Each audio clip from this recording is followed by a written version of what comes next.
Hello, my name is Ethan and welcome back to the channel. Today I am going to be discussing my language goals for 2021. First things first, let's look at what I managed to study in 2020. In total, I did around about 160 hours. And it's by no means a small number, but if you had asked me at the beginning of the year, would I have been happy with that? I'd say absolutely no. And looking back now, am I happy with it? Still, no. It's far too little, and I am disappointed with myself, but I can't really focus on that now. It's all about this year, and hopefully I can do a lot more. Just for the record, all throughout last year I tracked my language progress using an app called a tracker. And what I did every single time I studied, I would pretty much use it like a stopwatch. If I was studying, press the start, any form of break, whether it be checking emails, using the bathroom, or having some kind of food, press stop. So it's a true representation of how much I actually studied throughout the year. I would say that's my main overarching goal for this year. Just do more hours. It's not going to be difficult to do more than I did in 2020, but I have to actually do it. And I think the key to that's going to be consistency. So from day one, I need to really just commit to it. So that's the first goal. So if I look into the breakdown of how much I actually studied, there was Korean with about 10.5 hours, Japanese with just under 22 hours, Swedish with about 46 hours, and German with just under 82 hours. Surprisingly enough, German ended up being my most studied language for the year, and that was not my intention at all. The main goal was to improve my Swedish, but I really struggled to gain traction. I stopped and started and got distracted, and I guess I was just a bit lazy. German ended up being the most studied because I did the 40-hour 7-day language challenge, which is pretty self-explanatory, a language challenge where you study one language for 40 hours throughout a 7-day period. And I did that for 2 weeks running, and that was really, really good. I did intend to do that for Swedish initially, but I decided to do a language that I hadn't really studied before, and I thought it'd be fun to see how much progress I could make studying from scratch. And it was great, and it really changed my perspective on how much you can actually achieve in a short span of time, especially if you're studying intensively. But that did end up meaning that I ended up studying more German than Swedish, but that's the way it goes. The time I did spend with Swedish, I'm really happy with the progress I made. Although it wasn't long, I do feel as though my reading comprehension has gone from around, I guess it would have been an A0, maybe if I was generous, an A1.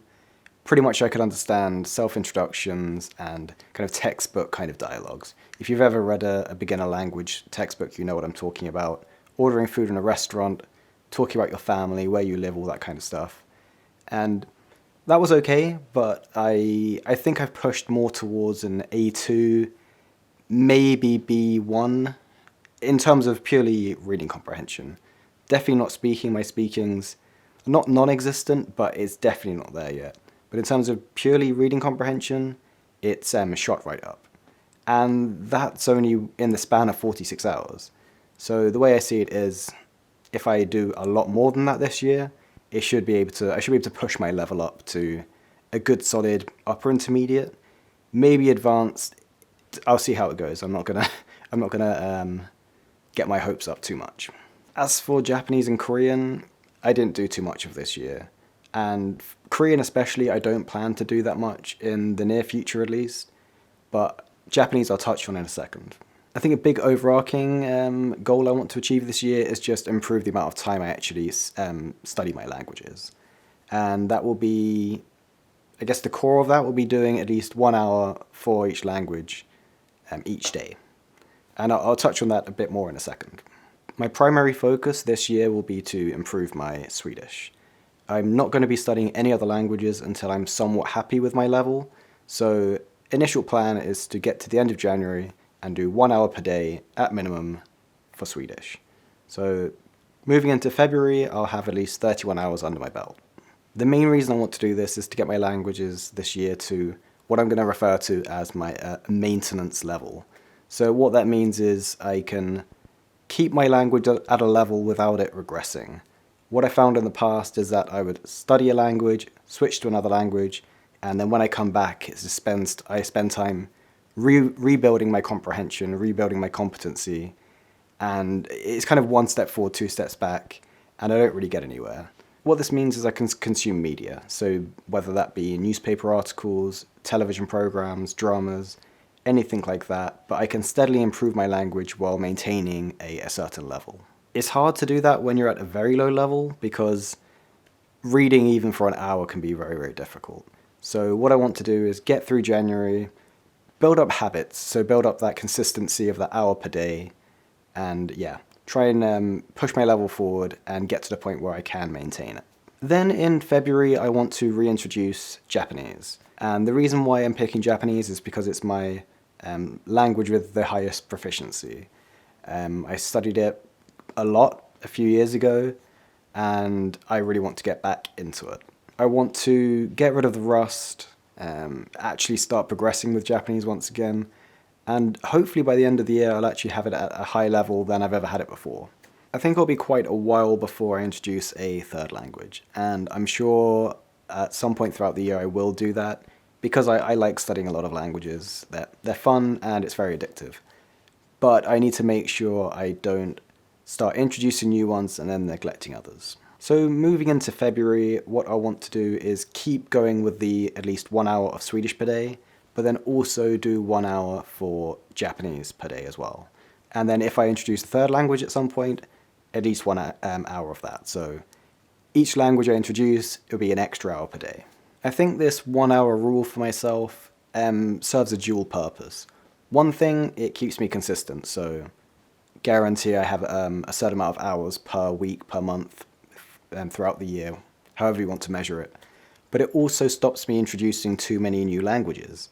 When I am thinking of introducing a new language, I have to weigh up whether I can commit an extra hour at minimum per week, per day. And if I can't, then I will need to just put it off for later. And if I really want to, then I have to commit to it. And if I can stick to that rule, I feel as though I'm going to not overload myself, but also a bit more thought will have to actually go into it before I start making silly decisions. I want to be constantly moving forward so that my long-term progress is actually relatively efficient. Reading is, and probably always will be, my favorite of the 4 skills, so out of reading, writing, speaking, and listening. And yeah, the main reason for that is just I enjoy reading. And because of that, I will be using the Reading app link.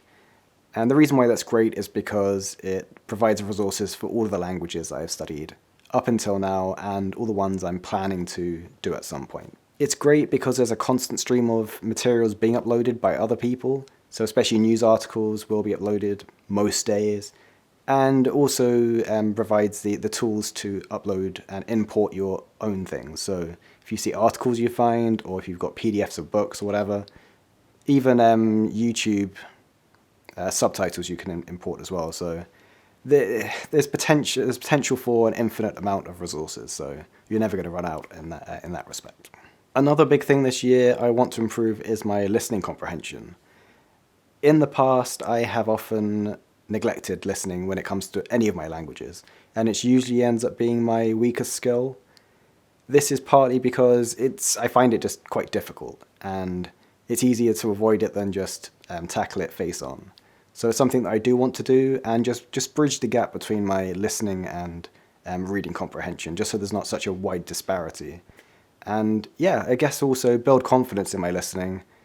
And I guess that also leads on to a better ability to speak as well, and will give me more confidence if and when I have the opportunity to speak in my languages going forward. That's really it, to be honest. It's a relatively flexible plan. I'm not committing to any particular resources or textbooks or anything of that nature. It's mainly about keeping consistency and building habits. If I can keep the minimum of 1 hour per day for each of my target languages, then I'll make so many more strides in my languages than I did last year.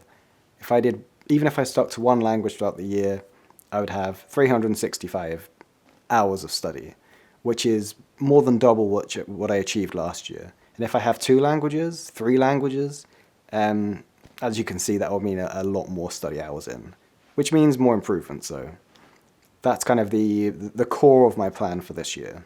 With that said, I do want to be making weekly progress videos throughout this year. So each week, just go out, talk about how I'm feeling with my progress so far, what I've been using, how much time I've studied. And yes, I will be tracking all my progress through this year as well, so with the Tracker app. And yeah, just give you an idea of, I guess, where my head's at, and also, yeah, what resources I'm using. As we're already a few days into the year, I think probably tomorrow I'll try and upload my first weekly update, just going over what I've been doing since the 1st of January. And yeah, I'll go over kind of statistics, how much time I've studied per day, what I've been studying, and how I'm progressing.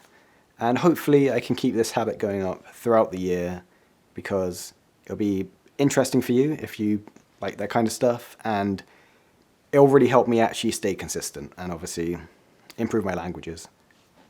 And that's the main goal. So see you hopefully soon, and yeah, hope you enjoyed this video. See you later.